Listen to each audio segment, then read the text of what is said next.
When both brothers realized they were in love with the some woman, it tore their family apart in ways no one could have predicted. This is a story about love, betrayal, and a secret so devastating it would force everyone to choose between blood and heart. The Osei family was the richest family in Accra, Ghana. There were two sons in the Ace family, two brothers who couldn't have been more different. The older brother was Kwabena.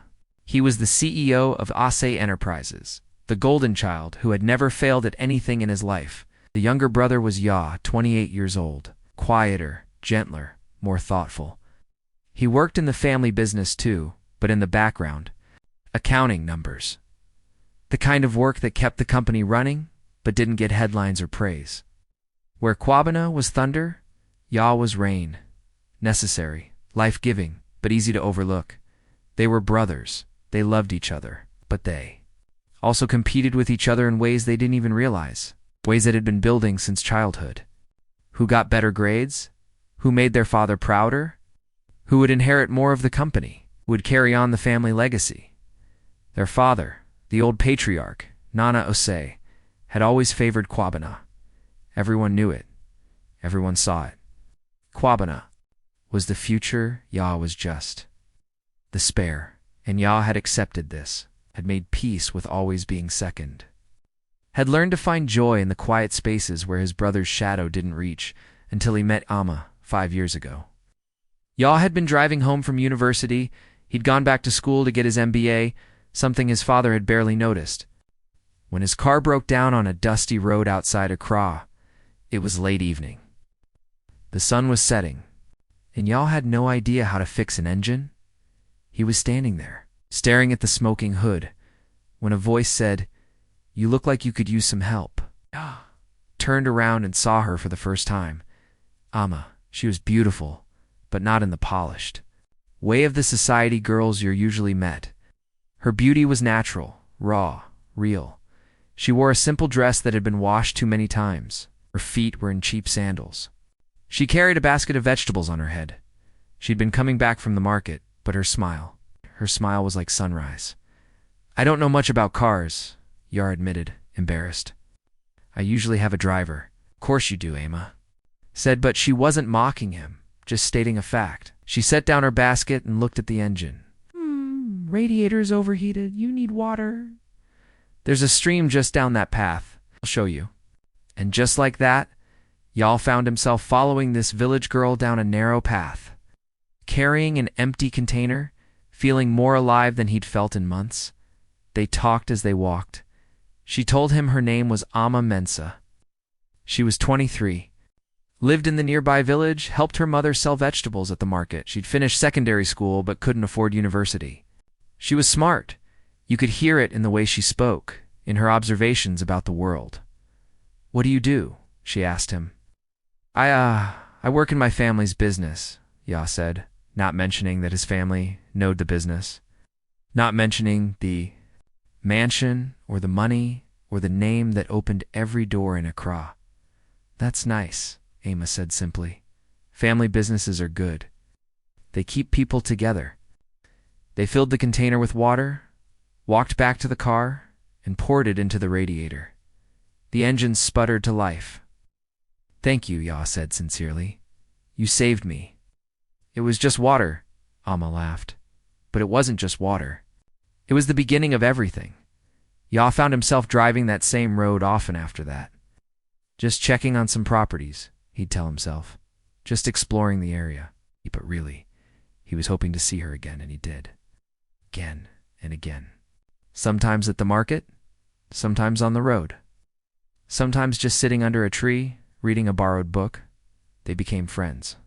Real friends. The kind of friends who could talk for hours about everything and nothing.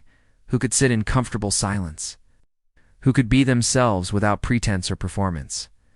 Yal never told her about his wealth, never mentioned his family name. He introduced himself as just Ya, a guy who worked in an office, who liked numbers, who was trying to figure out his place in the world. And Amma never asked for more, never pushed, never demanded to know about his life beyond what he volunteered. It was peaceful, real, the most honest relationship Ya had ever had. And somewhere along the way, friendship became love. It happened gradually, like rain filling a bucket drop by drop, until one day, y'all looked at Amma laughing at something he'd said, and he realized, I'm in love with her, completely, utterly, hopelessly in love. He wanted to tell her, wanted to confess everything, his feelings, his real identity, his hopes for their future. But he was afraid she'd think he'd been lying to her all this time, afraid she'd think he was just another rich man looking for a poor girl to use and discard, afraid she'd look at him differently once she knew the truth. So he waited, kept putting it off, kept telling himself soon, I'll tell her soon. But soon never came, because that's when disaster struck. 4 years into their secret friendship, Ya's father died suddenly, heart attack. One moment he was barking orders at a business meeting, the next moment he was gone. The funeral was massive. People came from all over the country, politicians, businessmen, society, families. Everyone who was anyone attended to pay respects to Nana Osei. Ya was drowning in grief and responsibility. Ow. There were lawyers, documents to sign. Ow. Business decisions. That couldn't wait. His mother was devastated, barely able to function. Kwabena stepped up like he'd been born for this moment, taking charge, making decisions, becoming the head of the family overnight. During all of this chaos, you couldn't see Mom, couldn't even send word. He was trapped in his world of wealth and expectations. And she was in her world, probably wondering why he'd disappeared. 2 weeks after the funeral, when y'all finally managed to escape the mansion and drive to Ima's village, she wasn't there. Her neighbor told him, Amma went to the city, found work as a cleaner. She needs the money, her mother is sick. Ya's heart sank. Where? Where in the city? The neighbor shrugged. She didn't say, just said it was a good job. Regular pay, Ya searched. He asked around, drove through Accra, looking for her. But the city was huge, and he had no idea where to start. And with all his new responsibilities at the company, he couldn't just abandon everything to look for a girl his family didn't even know existed. Days became weeks. Weeks became months. Months became a year. Y'all told himself he'd find her eventually, that fate would bring them back together, that their story wasn't over. But as time passed, hope began to fade. Maybe she'd moved on. Maybe she'd forgotten about him. Maybe she thought he'd abandoned her. The truth was so much worse than any of those possibilities. The truth was that Amma was closer than Yuck have ever imagined. She was working at OSA Enterprises, in the main headquarters building, cleaning offices every evening, including his brother's office. Kata Boymana first noticed her 3 months. After she started working there, he'd been working late as usual, going over quarterly reports when he realized the cleaning lady was still there. Usually the cleaning staff avoided him. They'd clean around him, staying quiet and invisible. But this one was humming softly as she worked. A gospel song. Something that sounded like hope despite the late hour and the mundane task. You have a lovely voice, Kwabena said. Looking up from his papers, the young woman startled, nearly dropping her mop. Oh, I'm sorry, sir. I didn't mean to disturb you. I'll be quiet. No, it's fine. I like it. It's nice to have someone else here. The building feels like a tomb when everyone's gone. She smiled at that, and Kwabena noticed, really noticed. Her, for the first time, she was beautiful. Not in the flashy way of the models and society girls he usually dated, but in a quiet, genuine way that made you want to keep looking. I'm Kwabena, he said, standing up and extending his hand. Looked at his hand with wide eyes, clearly surprised that the CEO was introducing himself to a cleaner. I know who you are, sir. Everyone knows. You're Mr. Osei, the owner, Kona Kwabena corrected with a smile. My brother owns half. What's your name? Amma, sir? Amma Mensa? Nice to meet you, Amma. And that should have been it. A brief introduction. A polite exchange. Nothing more, but something about Amma intrigued Kwabena. Maybe it was the way she didn't act intimidated by him like everyone else. Maybe it was her quiet dignity despite her humble job. Maybe it was just loneliness. He'd been alone for so long, surrounded by people who wanted things from him, who saw his money before they saw him. He started working late more often, started timing his evening work sessions to coincide with. When the cleaning staff came through, started having conversations with Amma about small things. The weather, the news, life in general, and Amma, who'd spent the last year heartbroken over Ya's disappearance, found herself slowly opening up to this handsome, lonely billionaire who treated her like a person, not an employee. She never made the connection. Never. Realized that Ya, the quiet guy she'd met on that road 5 years ago, and this Kwabena Asa were brothers? How could she? Ya had never told her his last name, had never mentioned his family, never given any indication that he was from one of the richest families in Ghana, and Kwabena had no reason to think that this humble cleaning lady had any connection to his brother. So when Kwabena started falling in love with Amma, really falling, in a way he'd never fallen for anyone before, he had no idea he was falling in love with his brother's lost love. And when Amma, lonely and believing Ya had abandoned her, started developing feelings for Kwabena, she had no idea she was betraying the man she'd once loved. It was innocent. It was honest.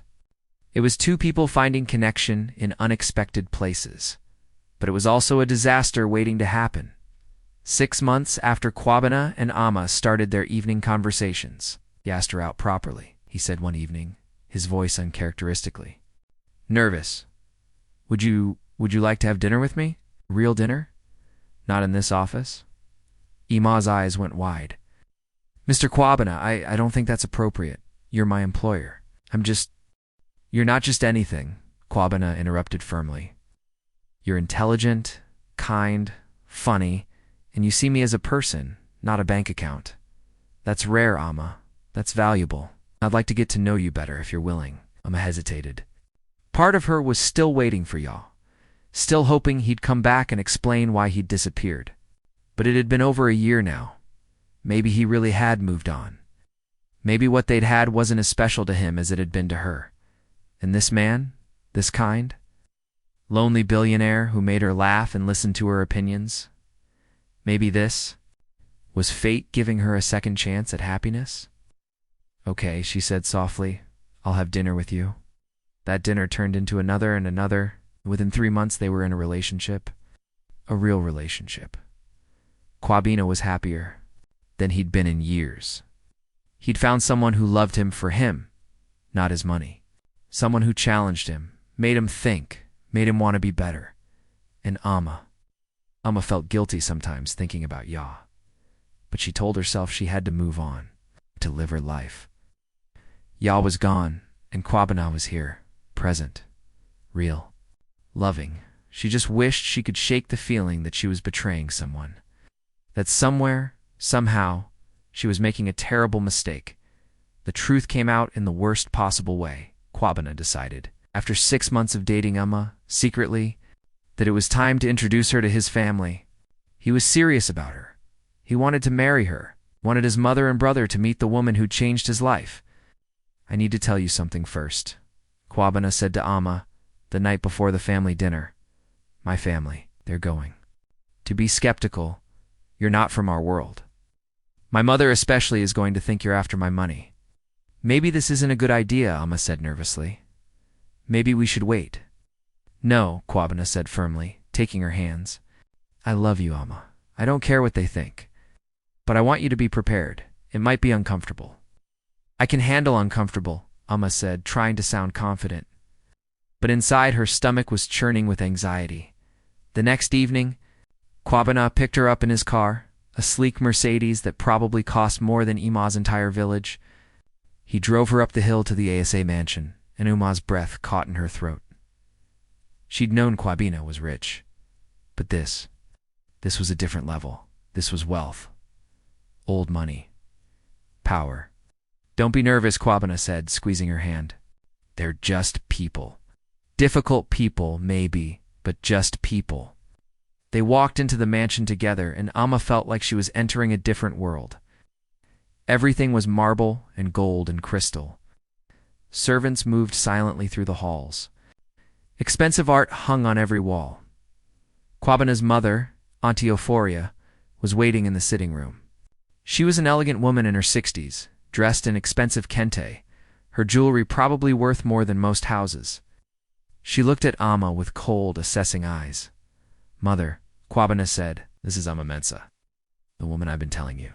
About how, lovely Auntie Ofori said, in a tone that meant anything but. Please, sit. We're just waiting for y'all. He's running late, as usual. Amma sat down stiffly on the most expensive sofa she'd ever touched. Kwabena sat beside her, his hand protectively on hers. So, Amma, Auntie Ofori said, sipping tea from a china cup. Kwabena tells me you work as a cleaner, how? Industrious, mother, Kwabena warned. I'm just making conversation, dear, so tell me, Amma, what are your family connections? Your father's business? Your educational background? Before Amma could answer, a voice from the doorway said, Mother, must you interrogate every? The voice stopped mid-sentence. Amma turned toward the doorway, and the world stopped spinning. Standing there, frozen in shock, was Ya. Her Ya, the man she'd met 5 years ago on that dusty road, the man she'd fallen in love with, the man she thought had abandoned her, and he was staring at her with an expression of absolute devastation. Amma, Ya whispered, his voice breaking. Ya. Amma stood up, her hand flying to her mouth. You, Reed, or Kwabena, looked between them, confused. You two know each other? But neither of them answered. They were just staring at each other across the room, 5 years of longing and loss and love crashing over them like a wave. Ya's eyes moved from Amma to his brother, to their clasped hands, and understanding dawned. Terrible, painful understanding. You're with Kwabena, Ya said flatly. Not a question, a statement, an accusation, a death sentence. I didn't know, Amma said, tears starting to stream down her face. I didn't know you were brothers. You never told me your last name. You never said your family owned. Wait, Kwabena interrupted, standing up. What do you mean he never told you his last name? How do you two know each other? The room went silent. Auntie Euphoria was watching with sharp eyes, sensing drama, but not yet understanding its scope. We met 5 years ago, Yal said, his voice hollow. We were friends for 4 years. He stopped, his jaw clenching. We were. More than friends, or at least I thought we were. 5 years ago? Kwabeno's face went pale. But that means, Amma, you knew him before you knew me. I didn't know who he was, Amma cried. He never told me about his family. He just disappeared, I thought. Thought he'd left me. I thought he didn't care anymore. You, Ya shouted, his composure finally breaking. For months, I looked for you. I went to your village. You'd left for the city. How was I supposed to find you when I didn't even know where you'd gone? You could have tried harder, Amma shot back, anger mixing with her tears. You could have left a message. You could have enough. Auntie Euphoria's voice cut through the argument like a knife. She stood up, her face unreadable. See if I understand this correctly? Yeah. You've been secretly involved with this girl for 4 years? Yes, Ya said quietly. And you, Kwabena, have been dating her for 6 months? Kwabena said, looking sick. And neither of you thought to mention to the other that you were in a relationship? Silence. I didn't think it was anyone's business, Ya said finally. I was going to tell the family when the time was right. But then Father died, and I lost track of her. And I never mentioned Ya because I thought it was over, Amma whispered. I thought he'd moved on. I thought I should move on too. Auntie Euphoria looked at Amma with something like pity. My dear girl, you've managed to do what no woman has ever done before. You've made both my sons fall in love with you. She shook her head. I'm not sure whether to be impressed or horrified. Mother, this isn't helping, Kwabena said tightly. No. What would help is for everyone to be honest for once in their lives, Auntie Euphoria snapped. Ya, do you still love this girl? Yal looked at Uma, and his eyes held everything he'd never been able to say. Yes. Kwabena, do you love her? Yes, Kwabena said immediately. I want to marry her. Amma made a choked sound. Tears were streaming down her face now, unchecked. You, Auntie Euphoria, would turn to Amma. Who do you love? It was the question that shattered everything. The question that would determine the future. The question that would either heal this family or destroy it forever. Amma looked at Yal. Her first love, the man who'd seen her when she was nothing, who'd made her laugh on dusty roads and in market squares. The man who'd disappeared and broken her heart. Then she looked at Kwabena, her second chance. The man who'd found her when she was lost, who'd made her believe in love again. The man who wanted to marry her, 2 brothers, both good men, in love with her, and she had to choose. His voice broke. I can't do this. I can't choose between you. I won't destroy this family. You're not destroying anything, Kwabena said desperately. Amma, please. Yes, I am. Amma stepped back, shaking her head. Don't you see? No matter who I choose, one of you will be hurt, and your brothers, your family. Like, how can I come between that? You're not coming between us, Ya said quietly. We're fighting over you. There's a difference. It's the same result. Amma cried. I need to leave. I need to think. She ran. Out of the sitting room, through the marble halls, out of the mansion. Kwabena called after her, but she kept running. Down the hill, into the city, away from the 2 men who loved her and the impossible choice she couldn't make. Behind her, the mansion, 2 brothers stood in silence, realizing that for the first time in their lives, they were truly on opposite sides, and the woman they both loved was gone. The next few days were agony for everyone involved. Amma didn't go back to her. Job at OSA Enterprises couldn't face either brother. She stayed with a friend, trying to process everything, trying to figure out what to do. KWABNA was devastated. He'd thought he'd found his future wife, his partner, his soulmate, and now she was gone, in his own. Brother was the reason why, but Ya was angry, truly, deeply angry in a way he'd never been in his life. 3 days after the disastrous family dinner, confronted Kwabena in his office. You knew? Ya said quietly, dangerously. You knew I'd been in love with someone. You knew I'd been searching for someone. And when you found out her name was Uma, you knew. I didn't know, Kwabena shouted. How was I supposed to know? You never told me her name. You never told me anything about her, 'cause I was protecting her from this. Ya gestured wildly. From our world? From people judging her? From mother looking down on her? I wanted her to know me as just Ya, not your, say, the billionaire son. Well, congratulations, brother. Your secrecy worked perfectly. So perfectly that I fell in love with her too. The words hung in the air between them. You need to step back, Ya said finally, his voice cold. She was mine first. We had 4 years together. You've known her for 6 months. Step back. Kwabena laughed, but it was a bitter sound. Step back. Ya, she chose to be with me. Chose she didn't choose you. She thought you'd abandoned her and she moved on. To me, because she didn't know we were related? Because she thought I was gone? She'd known the truth. She would have what? Come running back to you. Don't be naive, brother. She has feelings for both of us now. This isn't as simple as I was first, so I win. Then let her decide, y'all said. Really decide, not run away. Not avoid the choice. Ask her who she wants. And whoever she chooses, the other one walks away. Completely. Forever. Kwabena studied his brother's face. They'd competed all their lives, but never like this. Never over someone who actually mattered. Fine, Kwabena agreed. We find her. We sit down together, all 3 of us. We let her choose. No pressure, no manipulation. Just her choice. Agreed. They shook hands, but it felt like the end of something rather than a beginning. Like 2 generals agreeing to a ceasefire before the final devastating battle. Finding Amma wasn't difficult. Kwabena had resources, connections. Within a day, they'd located her at her friend's house in a modest neighborhood.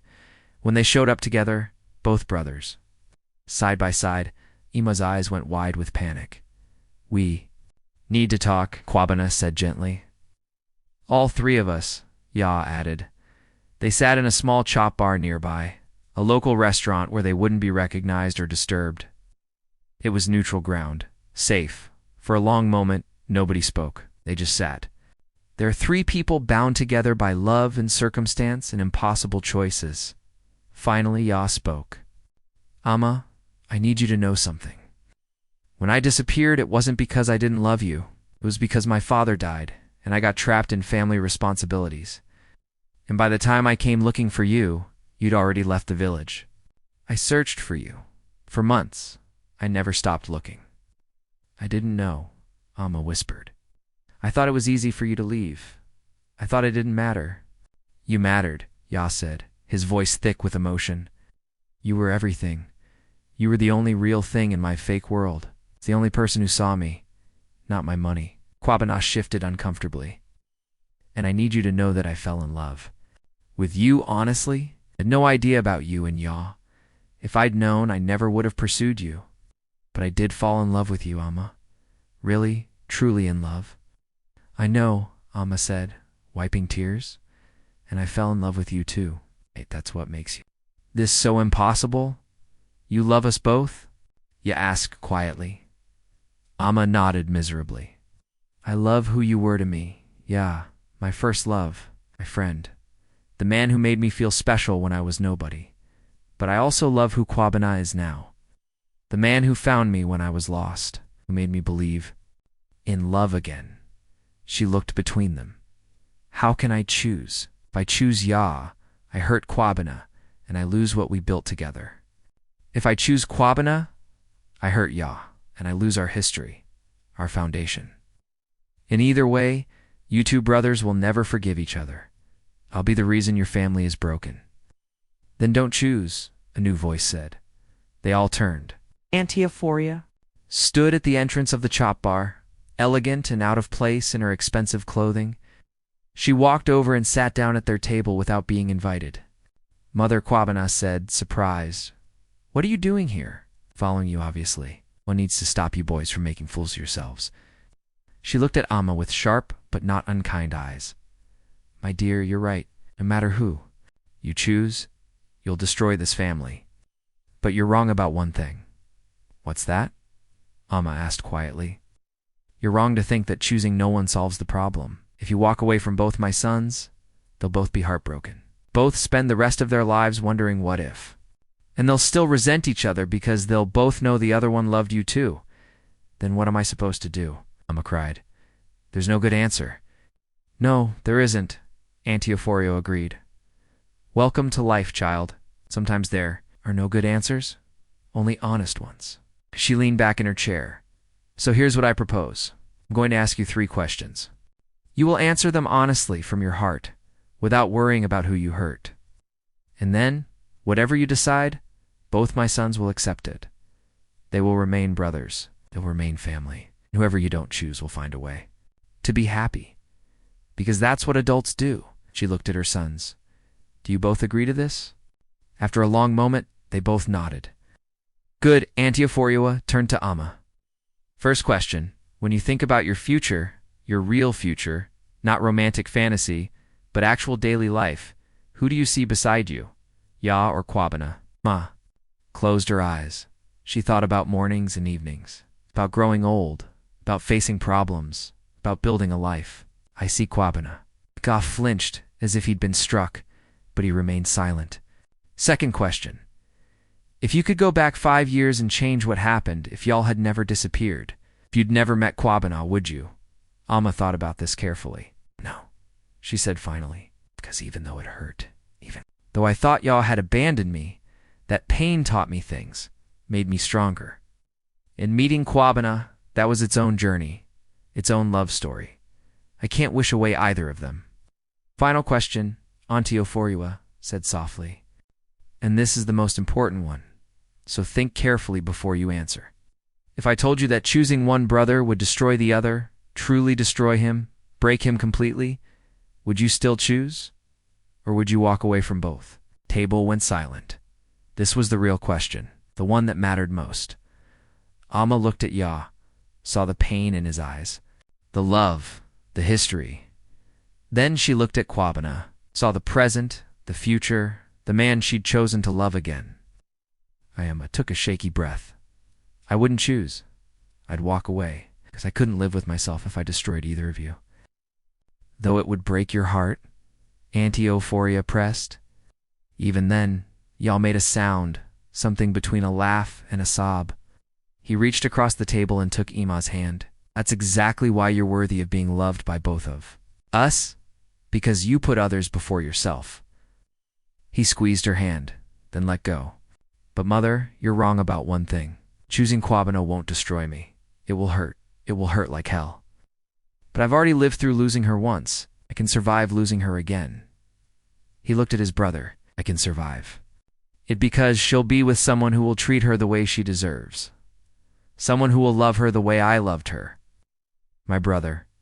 Kwabene's eyes filled with tears. Ya, take care of her, Ya said simply. Make her happy. Give her the life I couldn't give her. And maybe someday I'll be able to watch you two together without it killing me. But for now, he stood up. For now, I need some time. He looked at Uma one last time. I meant what? I said 5 years ago, even if I never got to say it out loud. I loved you, I still do. I probably always will. But I love my brother too, and I love you too much to let you sacrifice yourself for both of us. And with that, y'all walked out of. The chop bar Dadama started to stand to follow him, but Auntie Euphoria gently placed a hand on her arm. Let him go, child. He needs to process this alone. Amma sank back into her chair, tears streaming down her face. Kwabena moved to sit beside her, pulling her into his arms. I'm so sorry, Amma sobbed into his chest. I never meant for any of this to happen, I know, Kwabena murmured. None of us did. Auntie Euphoria watched them for a moment, then stood. Go to Kwabena. Bring her home properly this time. Let her meet the family the right way. Give your brother time. He'll heal eventually. Will he, though? It's Kwabena asked quietly. Will we ever be the same? His mother smiled sadly. You'll never be the same. But maybe. 6 months passed. 6 months of Kwabena and Amma building their relationship properly. Of Y'all keeping his distance, throwing himself into work, traveling for business. Dubbed the OSA family learning to navigate this new, complicated dynamic. It was hard. Some days were harder than others, but slowly, gradually, things began to heal. Y'all started coming to family dinners again. Started being able to be in the same room as Amma and Kwabena, without looking like he wanted to die. Started smiling again, though it took a while for those smiles to reach his eyes. And then, 8 months after that terrible day in the chop bar, something unexpected happened. Y'all met someone. Her name was Ifua. She was a lawyer who'd been hired to handle some contracts for OSA Enterprises. She was smart, funny, didn't take any of Ya's nonsense, and had no idea about his history with Uma. She just saw him. Ya. A good man who seemed to be healing from something painful. And she was. Patient enough to wait for him to be ready. The first time Ya brought Ifu to a family dinner. The atmosphere in the room was tense. Everyone watching, everyone waiting to see how this would play out. But Amma stood up, walked over to Ifua, and shook her hand warmly. It's lovely to meet you. Y'all's told us so much about you. Ifua smiled, and I've heard a lot about all of you. Later, when Ya and Amma had a moment alone in the garden, they had the conversation they'd been avoiding for months.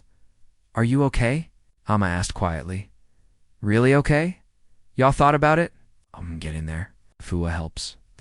She's different from you, but that's good. I needed different. I'm glad you found her. Are you happy? Ya asked. With Kwabena? Yes, Amma said simply. He's a good man. You both are. I know you're said with a slight smile. We were raised well. They stood there in comfortable silence for a moment. Then Ya said something that changed everything. Thank you. For what? For choosing him. For not choosing me out of guilt or obligation or history. Kwabena deserves to be loved for who he is now, not for being second choice. You deserve to be with someone you choose freely, without shadows of the past hanging over you.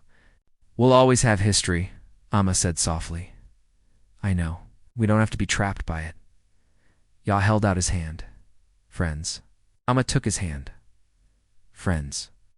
When they walked back into the house together, talking and laughing like old times, Kwabena felt something in his chest loosen. Something that had been tight and anxious for months finally relaxed. Maybe they really would be okay. All of them. A year after the revelation, Kwabena proposed to Amma properly.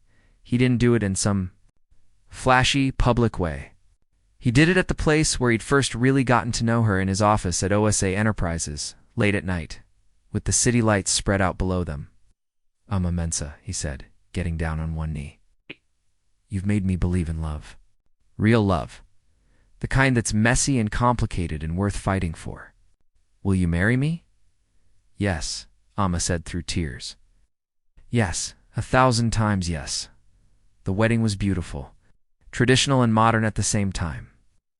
Amma wore kente cloth that Auntie Aforiwa herself had chosen.